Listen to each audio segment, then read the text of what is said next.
Netflix പുറത്തിറക്കിയ നയൻതാരയുടെ വിവാഹ ഡോക്യുമെന്ററിയായ നയൻതാര ബിയോണ്ട് ദി ഫെയറി ടെയിലിനെതിരെ സിനിമാ നിർമ്മാതാവും നടനുമായ ധനുഷ് രംഗത്തെത്തിയിരുന്നു.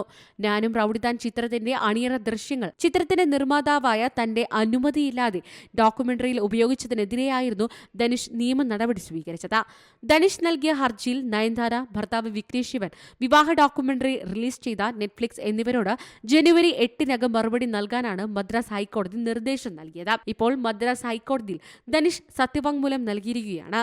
ഞാനും റൌഡിതാൻ ചിത്രം പരാജയപ്പെടാനുള്ള കാരണം നയൻതാരയുടെയും വിഘ്നേഷ് ശിവന്റെയും പ്രണയമായിരുന്നു. 4 കോടി ബജറ്റ് പറഞ്ഞ ചിത്രം ഇരുവരുടെയും പ്രണയം കാരണം പറഞ്ഞ ബജറ്റ് മറികടന്നുവെന്ന് പറയപ്പെടുന്നു. ഇതിന് കാരണമായി പറയുന്നത് നയൻതാര അഭിനയിച്ച സീനുകൾ വീണ്ടും റീഷൂട്ട് ചെയ്തുവെന്നും സംവിധായകൻ കൂടിയായ വിഘ്നേഷ് ശിവനും പ്രധാന നായികയായ നയൻതാരയും സെറ്റിൽ വൈകി മാത്രമേ എത്തുകയുള്ളൂവെന്നും ധനുഷ് ആരോപിക്കുന്നു. വിവാഹ ഡോക്യുമെന്ററിക്കായി ദൃശ്യങ്ങൾ താൻ അറിയാതെ നൽകാൻ വിഘ്നേഷ് തന്റെ നിർമ്മാണ കമ്പനിയെ സമീപിച്ചെന്നും എന്നാൽ കമ്പനി വിസമ്മതിച്ചതിനെ തുടർന്ന് വിഘ്നേഷ് അസഭ്യം പറഞ്ഞുവെന്നും ധനുഷ് ആരോപിക്കുന്നു. National desk, C Malayalam news.